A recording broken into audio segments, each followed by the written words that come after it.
So, y'all, welcome back to Saved by the Code, where I discuss technologies rooted in computer code that can save humanity from the corrupt fiat money regime. My name is Perry, and let's go. So, got a lot of juice for you as usual.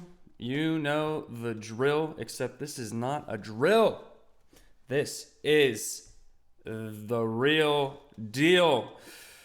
So we got Bhutan, which is a small country in the Himalaya region.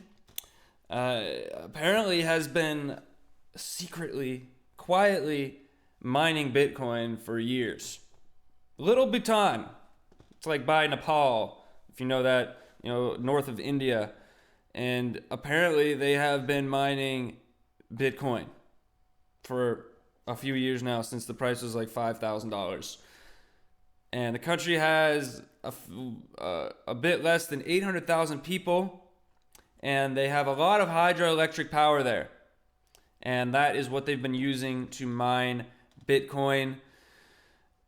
It says here they are known for its focus on gross natural happiness and picturesque landscapes. Bhutan has found ways to harness its immense hydroelectric potential, which accounts for 30% of its gross domestic product. Ew, gross. Who came up with that term? Gross, domestic. Anyways, I'm sorry. So yeah, Bhutan mining Bitcoin. That's wild. And I wonder, the first thing that comes to mind is how many other countries have been doing this. We're just aware of, El Salvador, legal tender and stuff like that, and they are mining it as well. But they're very open about it, and they or readily provide all that information, but that's just the stuff we know about. And that's how it always goes with anything. There's just the stuff you know about, but what about the stuff you don't know about? There's always more. And that's the case here with Bitcoin mining. I can almost guarantee you that there are many other smaller countries, or maybe even very large countries, secretly mining Bitcoin. And it's just wild. They just must be a little humble country. We're just mining tons of Bitcoin. Don't mind us. Very smart of them. They are light years ahead of the United States when it comes to anything cryptocurrency related. It's great. I love seeing this. I love seeing that a little country like Bhutan is cashing in on the Bitcoin gold rush. It says here, according to an expose in local Bhutanese news and inquiries from Forbes, Bhutanese officials have confirmed that mining began when the price of Bitcoin was around $5,000 in April of 2019. The price right now is $28,000 per coin. It says, while the scale of Bhutan's mining operations remains a mystery, they said crypto miners are tasks and skills on their LinkedIn profile. So, it's just, they don't know how big it is, but they've been doing it. Bhutan mining Bitcoin. And I have a story here as well. It says Bhutan partners with BitDeer and seeks to raise $500 million to expand its Bitcoin mining operations. Maybe this is how the news got out that they were mining Bitcoin, was this massive investment raise. BitDeer is a mining company, is a Singapore-based cloud mining company. BitDeer has partnered with Bhutan's investment arm to raise $500 million. The funds will be used to develop a carbon-free crypto mining infrastructure in the Himalayan country. Great, beautiful, wonderful. And I love seeing this in light of all the New York Times crap lies about how horrible Bitcoin mining is and how it's going to burn the earth to a crisp. Couldn't be more of a lie. You see in countries like this where they're using hydroelectric power to mine Bitcoin. And it's clean, carbon-free energy. There you go, New York Times. I want to say so many things right now, but I won't. But go home. You're drunk, New York Times. Go show your article to Bhutan. And it's just wonderful to see things like this.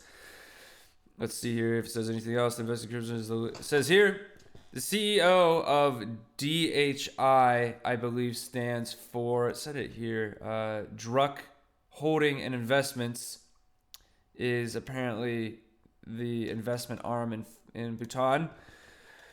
The CEO of that, DHI, Ujwal Deep Dahal told Bloomberg that investing in cryptocurrencies is the least risky way for the kingdom to dive into the next generation of money. Yes, it is. And all these articles in the nice cushy US, Bitcoin's bad, it's risky, oh my gosh, it's so volatile, blah, blah, blah, blah, blah. All these insane claims that have no backing whatsoever, no facts to back it at all. It is literally just made up garbage. That is not even an exaggeration. And the Bitcoin is the least risky way for them to get into the next generation of money, because I'm sure, like many other small countries in every country around the world, their currency is garbage. Absolute, total, hot, steamy garbage.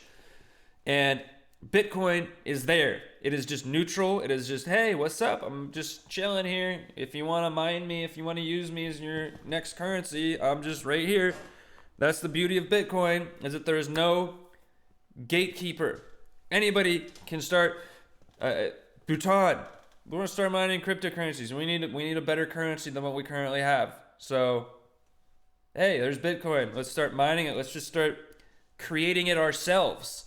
And it's not even them creating it. It's neutralized. It's the computer code spitting out Bitcoin and neutralizing the creation of money, which is so utterly important in this corrupt financial world that we live in, corrupt world in general. But the creation of money is always corrupt. Always. When there's a human, even within 100 yards of a money printer, it's corrupt already. And so neutralizing this money creation process, which is what Bitcoin does so elegantly and beautifully, is, I'm sure, why Bhutan, one of the many reasons why Bhutan has been mining Bitcoin quietly for years. It's incredible to see. Let's see here. Asian country. It was just a tweet from something. Just stating, Bhutan, small South Asian country, population of 770,000. Plan to raise $500 million to expand Bhutan's hydroelectric Bitcoin mining operation. Beautiful, wonderful. Eat that, New York Times. Love it. It says, with the help of BitDeer, Bhutan is expected to build a 100 megawatt crypto mining infrastructure, which may be completed between June and September. $1 million to the collapse. Yeah, so, wow. Beautiful. Amazing to see. Love it. How about them apples? New York Times. Just another article on the same exact thing. Bhutan has been mining Bitcoin with hydropower since the price was $5,000. Yeah. Pollution-free Bitcoin mining. How about that, New York Times? You didn't say that one single time in your insane article filled with just lies and deception. What else do you expect from the New York Times? I'm not quite sure. Let's see, however, is no state. Yeah, so beautiful, wonderful. Oh, this is great. Wait, let's see here. What's this say? Bitcoin mining advocates such as MicroStrategy chairman Michael Saylor explained that 99.92% of carbon emissions in the world are due to industrial uses energy other than Bitcoin mining. Yep, that's true. Bitcoin mining uses first only 0.2% of the world's energy. Of that, only about 0.012% is emitting carbon emissions. Whatever you want. Or no, it's 0.08, excuse me, of that 0.2. So the majority is clean energy, contrary to what you'll read in mainstream media that just want to lie and they want people to think, right when they think of Bitcoin, they think of smokestacks and black skies and the world burning, which I'm sure they're accomplishing in many people's minds because so many people do no further research and just believe anything that the New York Times or any of these media outlets say. They could literally say anything and people will believe it. I'm not even kidding you when I say anything. You're like, no, I wouldn't believe it if they said, oh man, I was going to say something very dirty there, but it's raining tires from the sky. People would be like, oh, we need to get a special tire roof so that our roof doesn't collapse. They would believe it. They would do it. Unfortunately. All right. let's move on to the next story. Great to see Bhutan. Get it? Love ya. Didn't even know you were a thing. Actually, I have heard of Bhutan, but I like them more now because they're into Bitcoin. Heck yeah. All right, moving on to the next story we got here. Senator Ted Cruz. He is a Bitcoiner. Love to see it. That would be so cool if he became our president and was like, yeah, Bitcoin, let's go. Which he actually probably has a decent shot. I mean, I seriously doubt that he'll beat the other guy that's going to run. I don't know if I'm allowed to say it. I'm not even going to risk it, but algorithm. Yeah, so it says here, the article headline, U.S. Senator Ted Cruz, I like Bitcoin for the same reason the Chinese Communist government doesn't like Bitcoin. Yeah, you go, Teddy. Love you, buddy. It says here, Bitcoin is still the most dominant. United States Senator Ted Cruz has said that he's incredibly bullish on Bitcoin, and he still believes the insight that led to its creation is still extraordinary. That's great. It's so cool to see a politician supporting something like Bitcoin. I have an incredibly difficult time trusting any politician, and everything that they say I take with a grain of salt, and I go, what's going on here? Whoa. My brain is like short-circuiting right now, though, because I see a politician like Ted Cruz, as big as he is, supporting something like Bitcoin. It's just like, whoa, does not compute, ding, ding, like brain short-circuit, you know? But, I mean, I don't know what are his motives. I'm sure it's somehow money motivated, but he's a Texas guy. Texas is all about their Bitcoin, and you know, it's just really cool to see. I mean, I think we're seeing the emergence of the Bitcoin politician, if you will. And there are actually a number of them out there. Cynthia Loomis, she's a senator. I think she's a senator from, I know she's definitely from Wisconsin, or no, Wyoming. Wyoming loves crypto too, but she likes Bitcoin. She's all into Bitcoin and crypto. There are a number of politicians that are into crypto. Just, of course, what you see on the news and the SEC, they're like, crypto, they don't even know what it is. They can't even classify it as a security or a commodity. No one knows what it is because they're using laws from the 1930s. What an absolute joke. Welcome to the clown world, not the first world, folks. I need to reiterate that constantly. We don't live in the first world here in the United States. We indeed live in the clown world. And but this is great stuff. All right, Teddy, you're the man. Gained a lot of respect for him in these last couple of years. He has been popping up in crypto news and Bitcoin news, and he's a big. Is he the senator of Texas? Yeah, United States Senator Ted Cruz. I think he is. Yeah. The remarks by Cruz, a Republican from Texas, came at a time when the Biden administration has upped the ante in its fight against the crypto industry. Oh, just fighting. Get him. As has been reported by Bitcoin.com, news since the start of 2023, U.S. officials and agencies have targeted crypto entities as part of the so-called Operation Choke Point 2.0. Yeah, there's this thing called Choke Point 2.0 or something, and it's like they're trying to cut off on-ramps into cryptocurrency, like we've been seeing with these regional banks that have been being taken down that were supposedly crypto friendly, and a lot of startups use them, a lot of crypto startups use them, and so they're trying to eliminate those in an attempt to make it as difficult as possible for startups to start up around crypto, as well as for people to buy cryptocurrencies. We won't make it illegal, we won't ban it, but we'll just make it really difficult for you. But we got people like Teddy Cruz standing up and saying stuff. I love it. It's amazing to see. I still, like I said, my brain's like can't process, does not compute, because like politician, Bitcoin, you know, how's that work? You know, and so it's what was I saying? Lost my. Oh yeah, choke point 2.0. Yeah, I mean that's it's being speculated as to why these regional banks are being taken down is because they were crypto friendly and they don't want them here. And so I mean, in combination with, you know, the bigger banks wanting to gobble up the smaller banks, just like what they did with small businesses in, you know, 2020, shut down the world, destroy small business, gobble them up, big ones survive. You know, that's how it goes. anymore. No, organic growth and competition. It's just destroy and dominate. Ted Cruz, the man. Love it. What's it say here? Bitcoin hedging against inflation. Meanwhile, and his address at the Bitcoin Foundation, Cruz explained why he and many others are attracted to Bitcoin. It says here, quote, one of the attractions to Bitcoin is as an hedge against inflation, and particularly when you have irresponsible politicians in Washington that spend money like drunken sailors, Cruz said. Ha! Get him, baby. I like this guy. Cruz added that the printing of trillions of dollars over the past 2 years had led to what he described as significant inflation. According to Cruz, since Bitcoin is less susceptible to government control, it can therefore act as an important check against wasting government spending. Yeah! Heck yeah, it can. Also claim that Bitcoin... He claims that he likes Bitcoin. Yeah, for the same reason the Chinese Communist government doesn't like Bitcoin. And I think we all know why that is. Because they don't like anything that empowers the individual.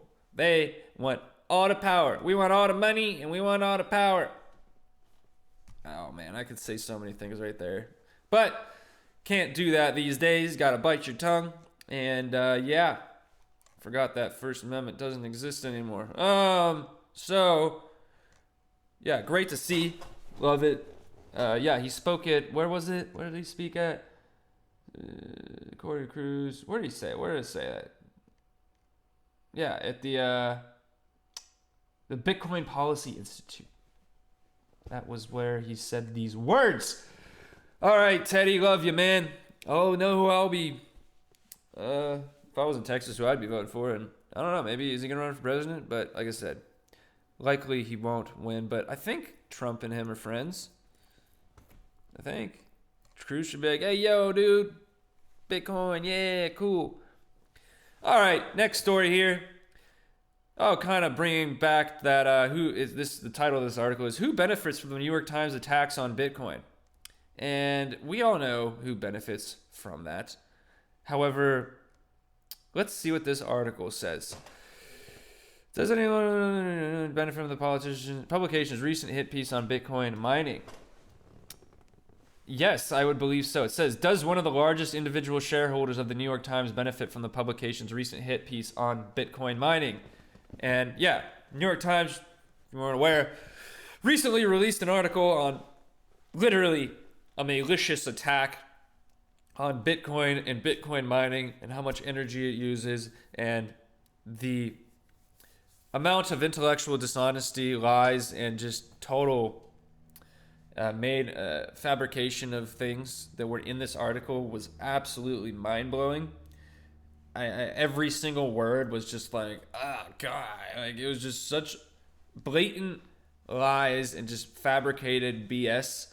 It was cringe. It literally like hurt. And I don't care. Like if they would have released I'll have respect and like I'm an intellectually honest person. I try to be very objective as well in my views.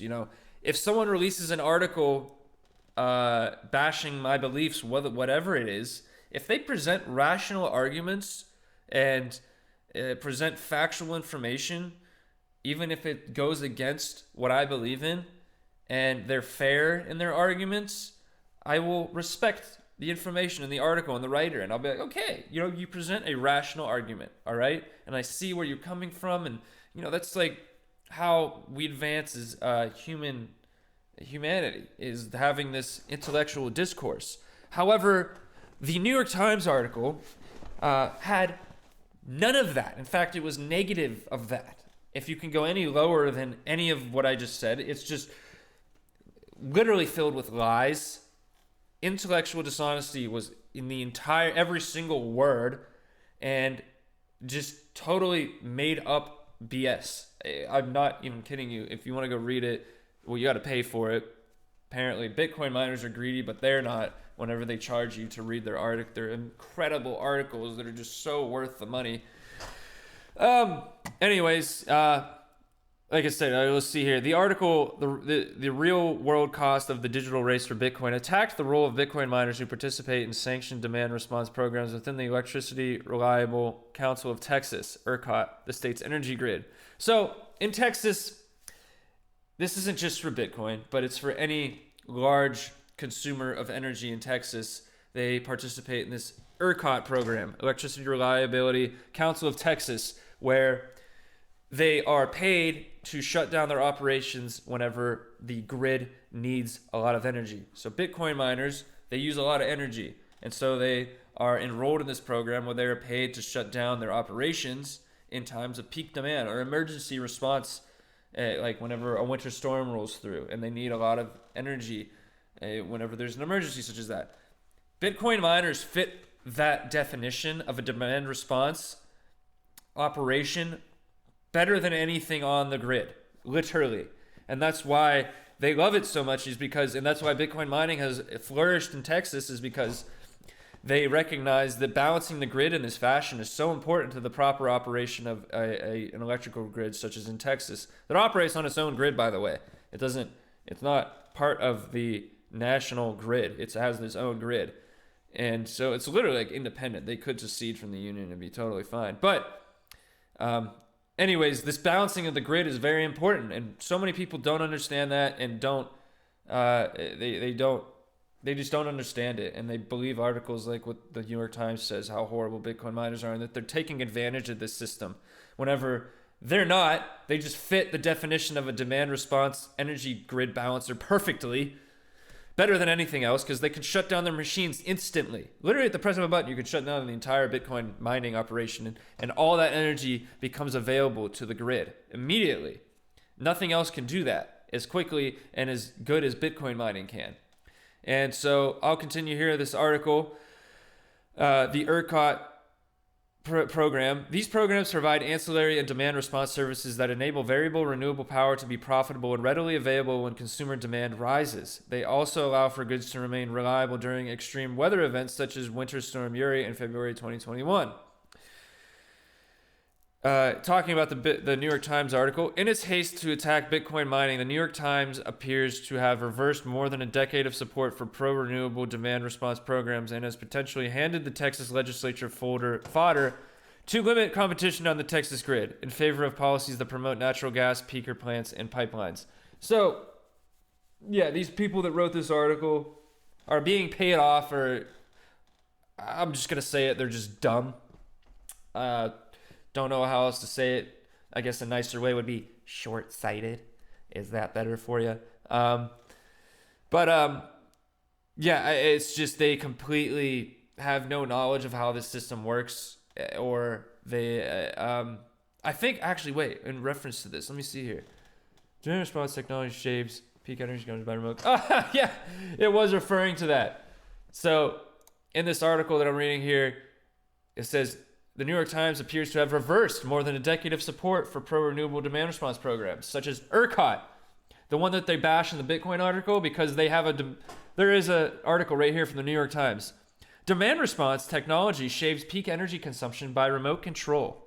So they're supporting this demand response program in this article that the New York Times released, but all of a sudden in this Bitcoin article, it's bad, it's horrible, they need to stop it. You know, typical flip-flopping, back and forth, but people forget. They immediately forget things within like 3 days, and no one's going to remember this article that the New York Times wrote supporting this program, but now they are against it because Bitcoin bad, Bitcoin use energy, Bitcoin bad,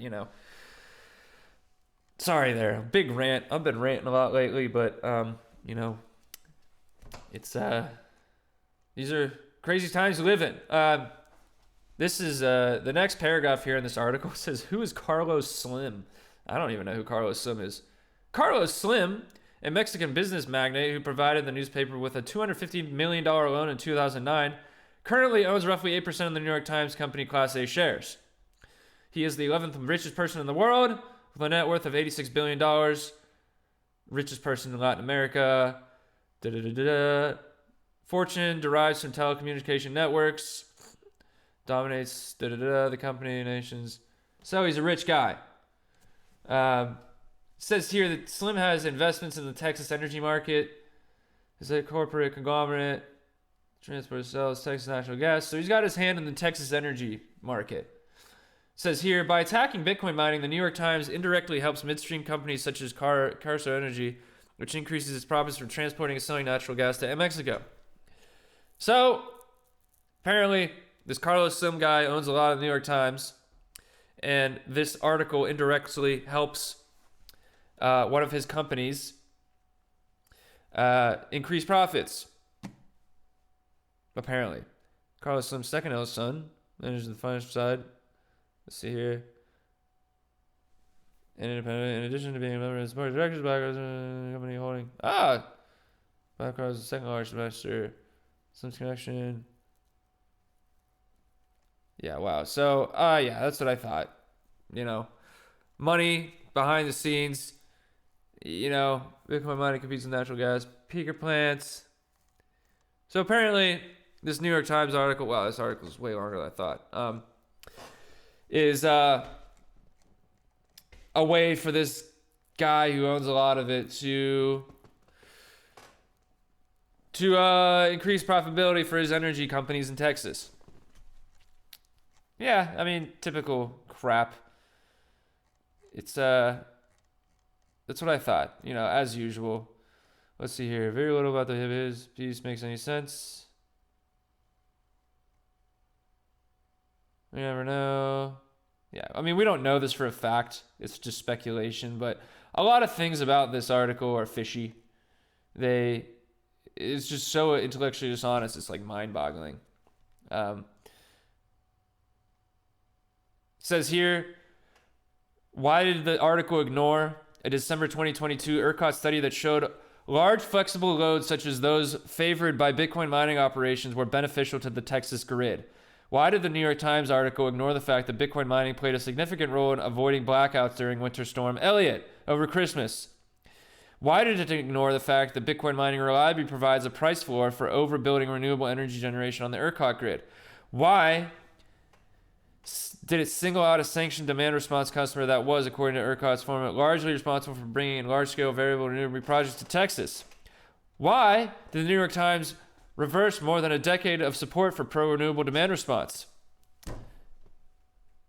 Why, after months of research, did the New York Times publish its anti-Bitcoin mining story precisely when the Texas legislature was voting on bills that attack Bitcoin mining, demand response systems, and replace them with natural gas peaker plants? Why did the Times editors use allegedly manipulated footage that made it appear as if there was smog in Rockdale, Texas, when there really isn't? Yeah, the front color, or the front picture on this New York Times article is a hazy picture of a Bitcoin mine. Oh, there's just smoke everywhere. That's just not the case. It's not true. There's so many inconsistencies with this New York Times article. It's laughable.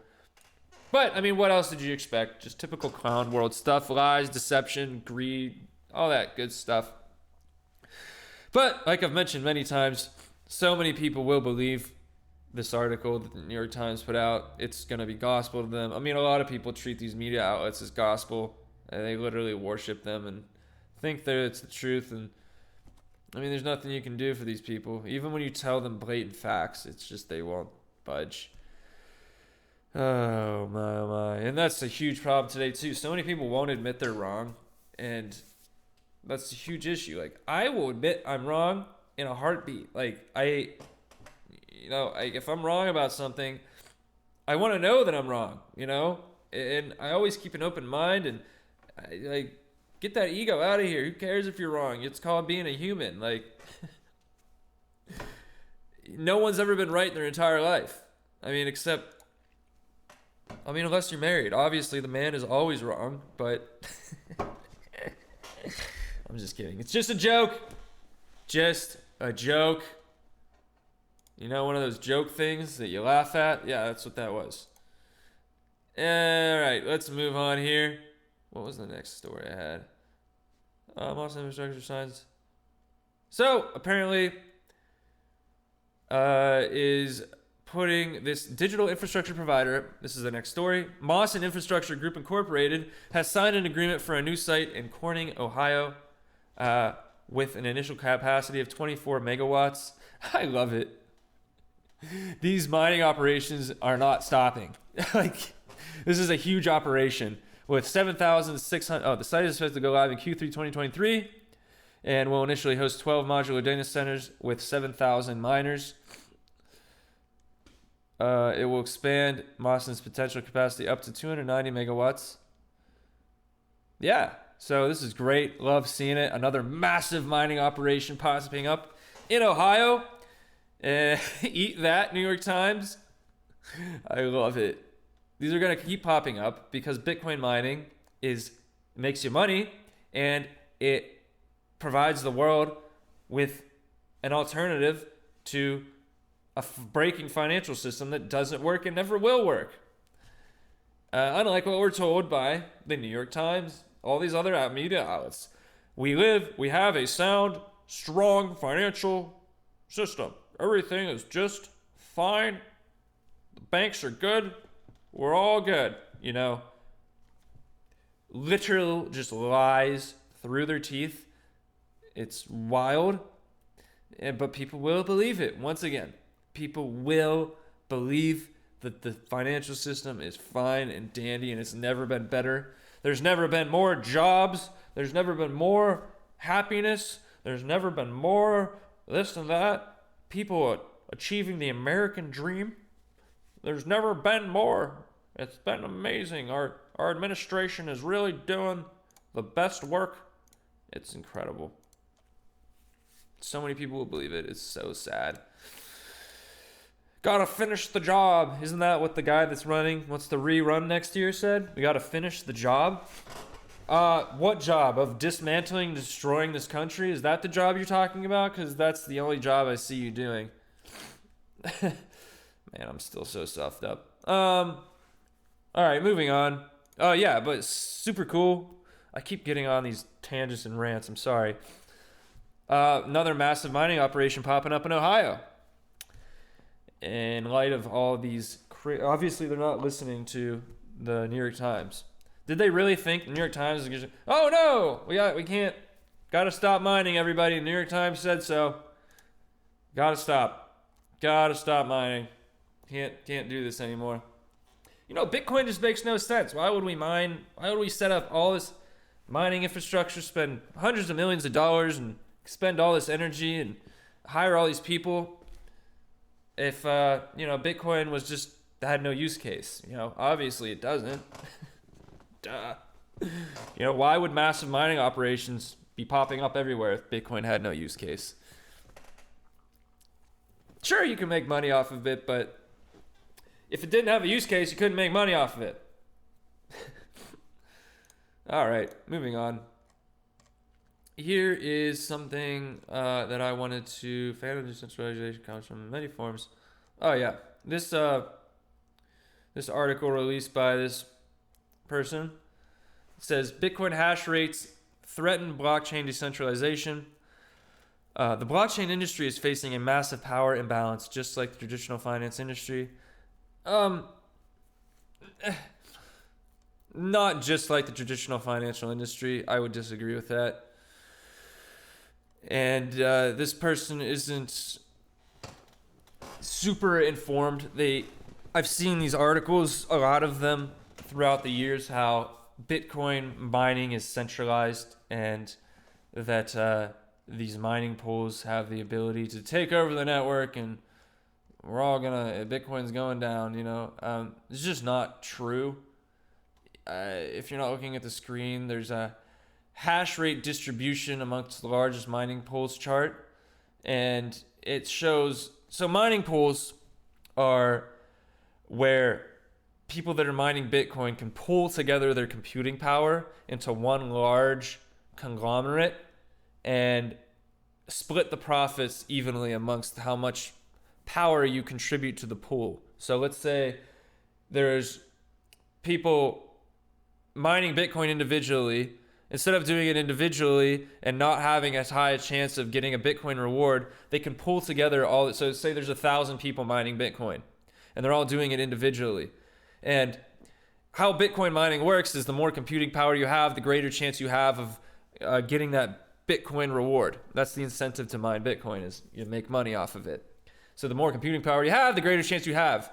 So instead of all those 1,000 people mining Bitcoin individually and not having as high a chance to get that Bitcoin reward, they pull together their mining power. So all those 1,000 miners, instead of doing it individually, now have all their machines working together, and now they have all this computing power all of a sudden, and they split the rewards amongst each other evenly. So if you contributed out of the, let's say there's 1,000 people, they each had one, or each of them, not each of them had one machine, they had multiple machines. Let's say one guy had 25 machines. Out of the 1,000 machines, he would get, what is that? 2.5% of the, or 0.25% of the rewards, if there's 1,000 machines and you had 25 of them. See how that works? And so if you had 100 machines, you would get 10, or that would be 2.5%, So if you had 100 machines, you'd get 10% of the rewards in a pool with 1,000 machines. So that's how Bitcoin mining pools work. You just pull together your mining power. And there is the largest ones. There are 3 of them. 3 of the largest ones have more than 60% of the mining power. And this is, in this article at least, they say that this is a big problem. It's going to be centralized and Bitcoin's going down. And it's not true, because within these pools are a bunch of individual miners. It's not just like one big miner.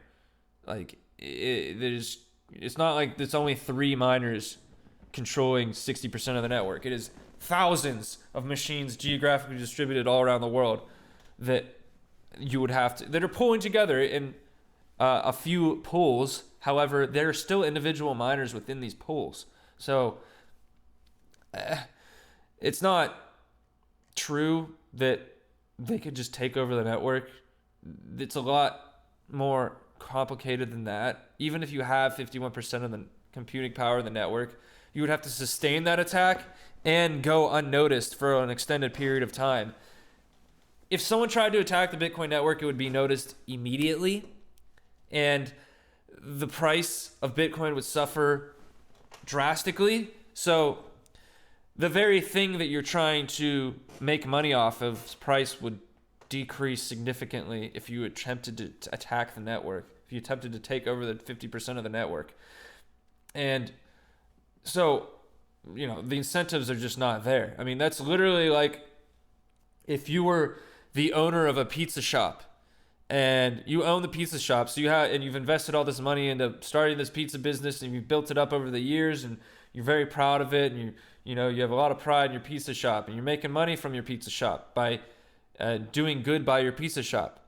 But then at the same time, let's say you released an advertisement that said, don't go to this, let's just call it Jim Bob's Pizza. Don't go to Jim Bob's Pizza. It's terrible. They have bad cheese. It's always moldy. It's horrible. Don't go there. And the owner puts this ad out of his own pizza shop. And and you're saying, why would you do that? That is literally the exact same thing as like a Bitcoin, and a Bitcoin miner attacking the network. Why would you do? There's literally zero incentive to do so, because you would destroy the value of the thing that you have so heavily invested in. And why would you do that? It just makes zero sense. And so the incentive to go along with the network makes so much more sense. You go along with the network, you make money, and everybody wins. You go against the network, you lose tons of money, and everyone loses. It's ridiculous. And so no one's gonna do that to their own. Like I said, that's literally like the same thing as the owner of a pizza shop releasing an ad saying how bad their pizza is.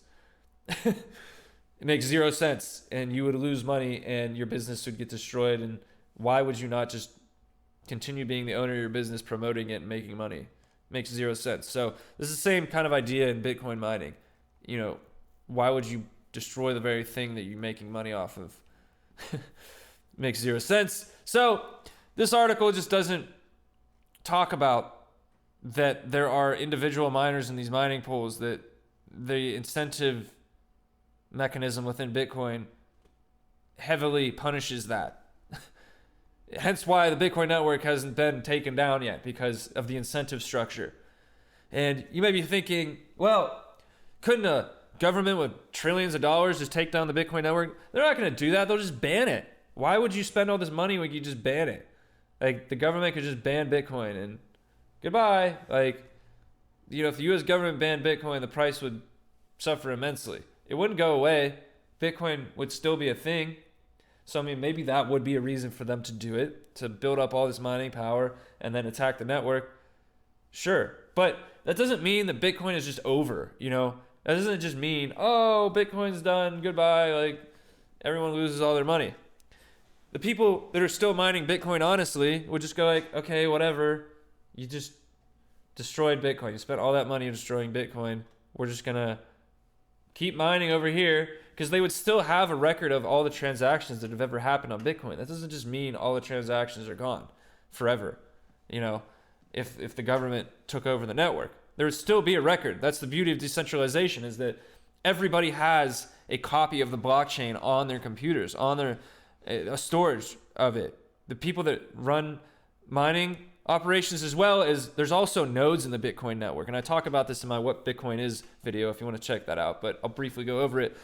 There are people that run nodes in the Bitcoin network. They're not miners, they're nodes, and they literally validate transactions. All they're doing is checking the validity of transactions, which doesn't take tons of computing power. I could run a node in your house. You just literally just need a crappy laptop. It doesn't even need to be anything special. It can be a random little laptop. You don't make any money off of it because it doesn't cost any money to do it. Like, you're just running a laptop 24/7 and you're validating transactions and keeping a record of the blockchain. You need storage, so you need, I think the Bitcoin blockchain is about 250 gigabytes right now, 300 gigabytes or something. And so you at least need that much storage, and you store the whole blockchain on your computer. And there's thousands of these around the world. This is the beauty of a blockchain, a decentralized blockchain such as Bitcoin, is that if you take out a bunch of nodes, there's still a ton of nodes running, nothing happens. You know, that's why you can shut down a mining operation in Texas whenever they need energy, and Bitcoin's network keeps running. Nothing happens to it. If you shut down a massive Bitcoin operation in Texas, Bitcoin operates seamlessly still. It doesn't just stop. Like, you know, that's the beauty of decentralization. All right, moving on. I got to hurry it up here. I'm up to I don't want these videos to be longer than 45, 50 minutes. Let's see here what I got left. Bitcoin, Cardano, All right, let's go here. I'll just go over these pretty quickly. Lightning Network, which is the layer 2 scaling solution on top of Bitcoin, which allows Bitcoin to be quicker, cheaper, faster. That's what the Lightning Network is. There's an upgrade that they are releasing soon that aims to provide accessibility to billions more people. It makes it a lot easier to use. The user interface is much prettier, is easier to use. And the Lightning Network has been growing exponentially over the years, and it's going to continue to grow. And like I said, it's the layer 2 scaling solution on top of Bitcoin that enables it to be quicker, faster, cheaper, all that good stuff. And I think user graphical interface is going to be the focus. It has been the focus and has been advancing very nicely over the past couple of years. The user interface, by that I mean like making an app look prettier. You know, it makes it a lot easier for people to use, a lot more intuitive, just a lot nicer to look at. That's what the user interface is. It's just like, you know, when you open an app on your phone, you know, how it looks, the buttons you press, and how it functions, and how easily it flows. And that's what this upgrade is focusing on. And that's, like I said, has been the focus of a lot of these cryptocurrency projects and Bitcoin as well, is user interface, is making it a lot easier for people to use these applications so that, you know, grandma can use Bitcoin, you know. All right, like I said, I'm going to keep going here. Don't want to drag this video on too long. So yeah, that is the Lightning Network upgrade that is apparently going to be released soon. And let's see here. We've heard consistent feedback about the need.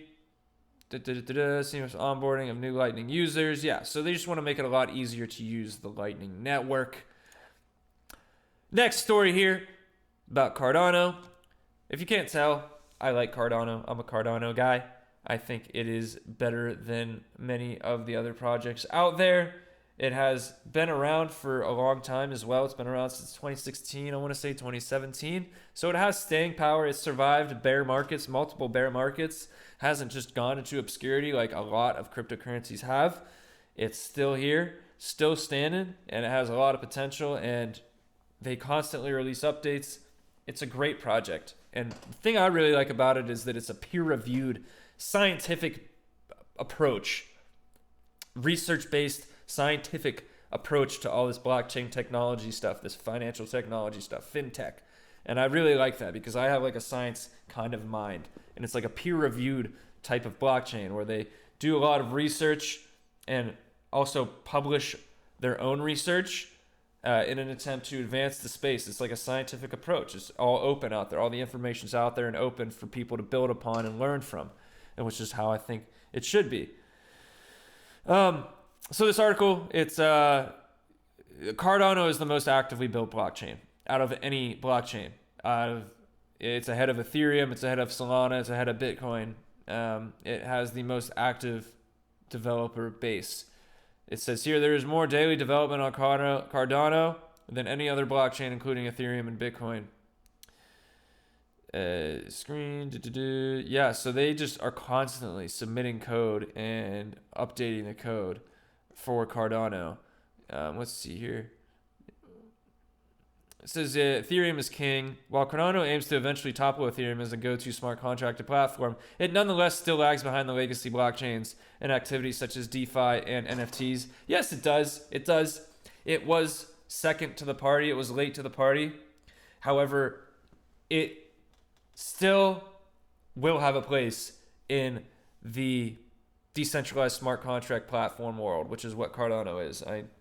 Probably many of you don't even know what I just said there, but it's going to have a place as its own blockchain. It's just like how there are multiple car companies out there. You know, certain people like certain brands and using certain things for how they work, how they look, how they operate, their user interface, all that stuff. And Cardano does the same thing as Ethereum. It does. And like I said, I think there will be a place for both of them in the world. I think Cardano does it better than Ethereum, to be completely frank. But Ethereum was the first one to the party. Its network effect is massive. It's huge. However, Cardano is catching up, and it has been, the metrics have been increasing. The user base has been increasing. The amount of people transacting in the cryptocurrency ADA has been increasing, Cardano. And so it will have a place. And I mean, it ranks number 8 or 7 in market cap, so it's a force to be reckoned with, and I think it will continue to be. And it obviously, I mean, the developer base is huge. You know, if there's no one developing on your blockchain, no one even wants to use it, that's a huge indicator of how healthy a blockchain is, how many people are developing on it. Gonna skip that one, it's not really that great.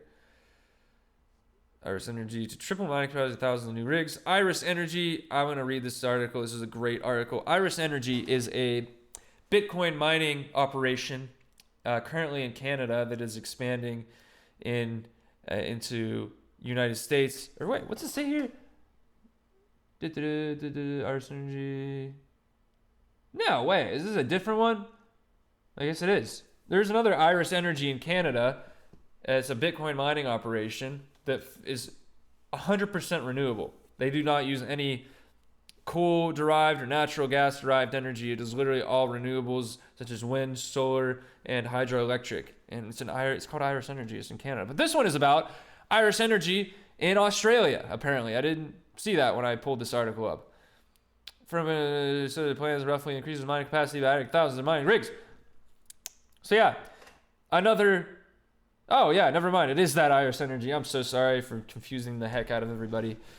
Yes, they are in Canada, and they are a totally 100% renewable energy is where they get their electricity from. And take that, New York Times, another real world proof that Bitcoin mining isn't this horrible thing that's going to burn down the earth when you see things like this. It's a massive Bitcoin operation too. It's not small. They're huge. Hundreds of millions of dollars in computing power, hardware, as well as electricity. And like I said many times, this propels forward the renewable energy sector as well, because they get massive investment and use out of these renewable energy farms, these wind farms, these hydroelectricity plants. And the thing about renewable energy is it's highly unpredictable. You know, you may generate excess power one day or not enough power another day. And the way in which Bitcoin miners are able to harness that energy in such a unique fashion is how it allows that energy, that sector to be propelled forward, because you get the use of that energy by the Bitcoin miners when there is excess energy, which would otherwise be wasted, as well as investment into the sector by these Bitcoin miners, which is happening in real time. But the New York Times doesn't mention any of that because they're paid off, obviously. All right, next stories here. Like I said, okay, like that was just, let me highlight what that was. Iris Energy to triple its mining capacity with thousands of new rigs in Texas. Love it. I love seeing that in light of these New York Times articles and all these energy articles bashing Bitcoin. These massive expansions, like huge expansions. So great. Can't stop Bitcoin, baby. Sorry. Yeah, these last articles are basically really, reality depressing articles about how the financial system is collapsing, is burning, is being decimated. Says here, billionaire Ray Dalio warns U.S. and China on brink of war. Beyond the ability to talk, U.S.-China trade could collapse. It is collapsing. Says here, Ray Dalio thinks we can't even talk. Well, I mean, I don't know. It's probably because China has lost all respect for the United States in recent years because of maybe some certain administration that got in power a couple years back. I don't know. Do you see a pattern there? That wasn't the case whenever, from the years 2017 to 2021, there was a pretty good relationship there. And, maybe the thing that happened in 2020 may have deteriorated a bit, but I don't think we'd be seeing a lot of the things that we're seeing now if the prior administration had remained. But we'll see what happens next year. But anyways, I digress. I'm not trying to get into any politics. I didn't name any names. You got to make up who I'm talking about yourself. So Ray Dalio says here, U.S.-China relations are getting so bad that there is reason to worry that anti-China sentiment could make doing business with China like doing business with Russia, which would lead U.S.-China trade to collapse. Yeah, of course it will. Because why would China transact with a country that you have the leadership that it does, as well as a country that devalues its currency like it is, which so many countries around the world are forced to use because of sanctions. And